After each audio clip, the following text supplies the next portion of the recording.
Hello children, welcome to social science class. Today in history we are going to see a new topic, war and wealth.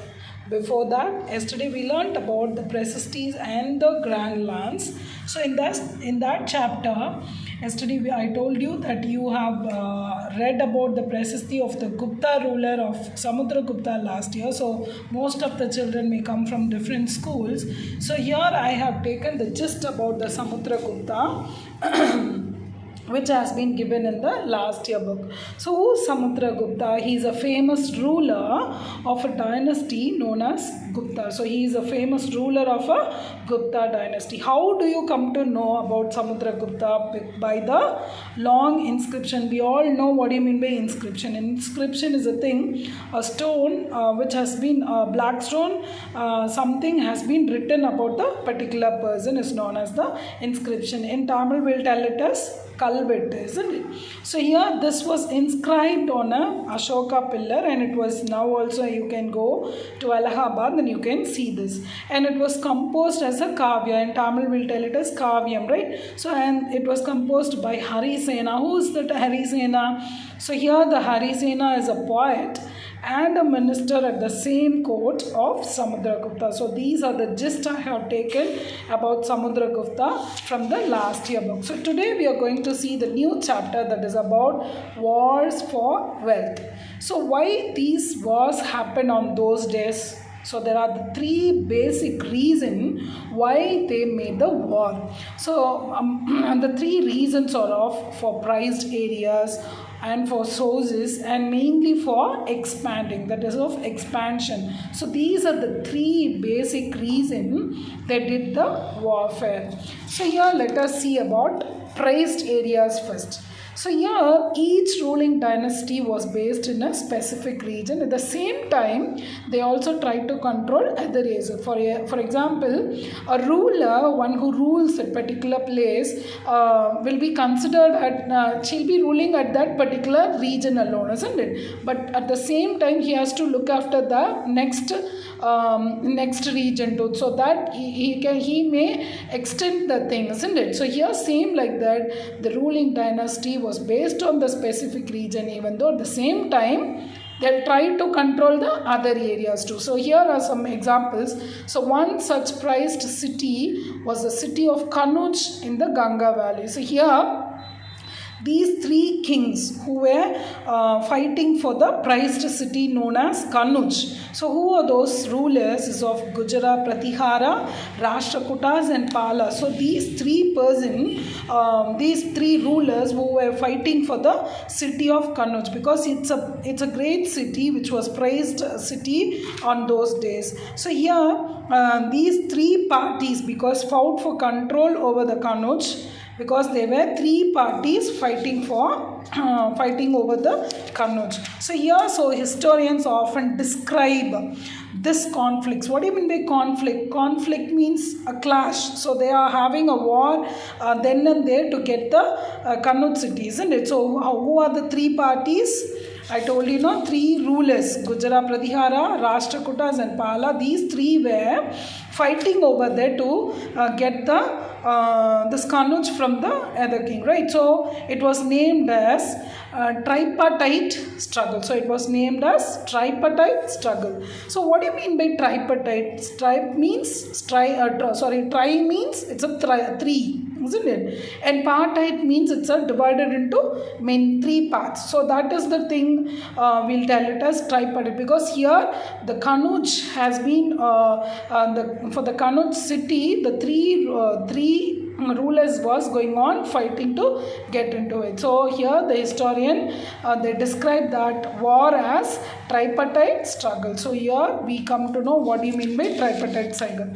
Then the next thing we are going to see, for what purpose, what is the next purpose of war? That is for resources. For example, many rulers, what they'll do, they'll demonstrate their power. So by demonstrate means by demonstrating all their powers by building a large forts and temples, like, isn't it? So some rulers among that, what they'll do, they'll attack the temples when attacking other kingdoms. So here what is the work of resources is of the rulers one who are ruling the kingdom, what they'll do to show their power, they'll build the large forts and temples. So the rulers from other region, from other subcontinent, what they'll do, they'll straightly come to attack them first. They'll attack for the temple and they'll attack the kingdom too. So this is the thing, they have to get the resource from the other ruler. So here one such ruler was Muhammad of Ghazni from Afghanistan. He ruled from which year? 997 to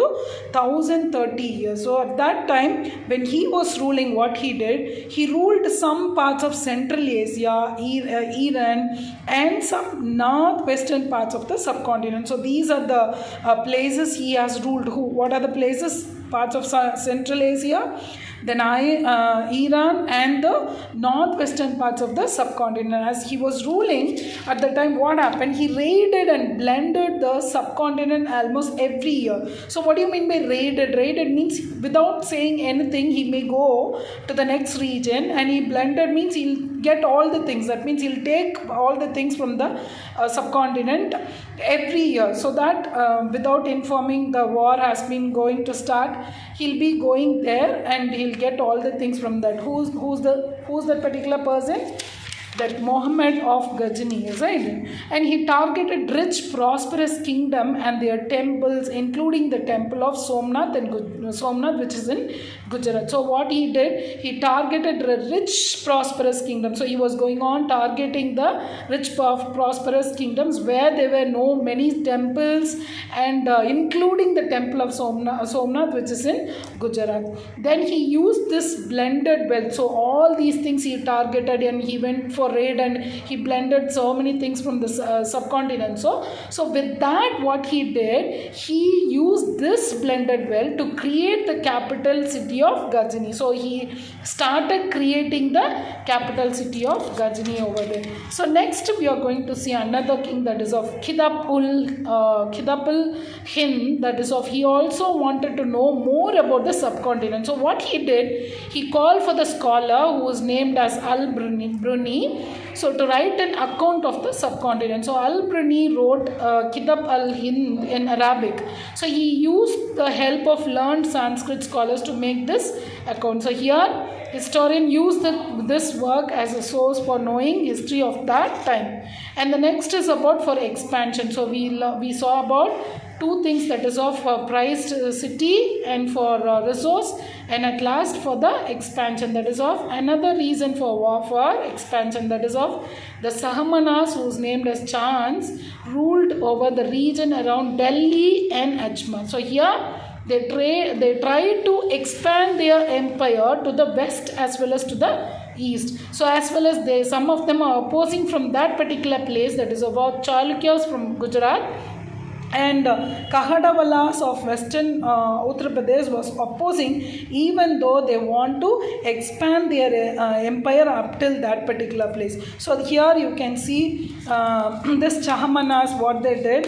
Here the Chahamanas, one of the ruler, the best known ruler of the Chahan dynasty was Prithviraj III, who was there ruling in the year 1168 to 1192. Here what he did, Prithviraj defeated Muhammad Ghari, an Afghan ruler, in 1191.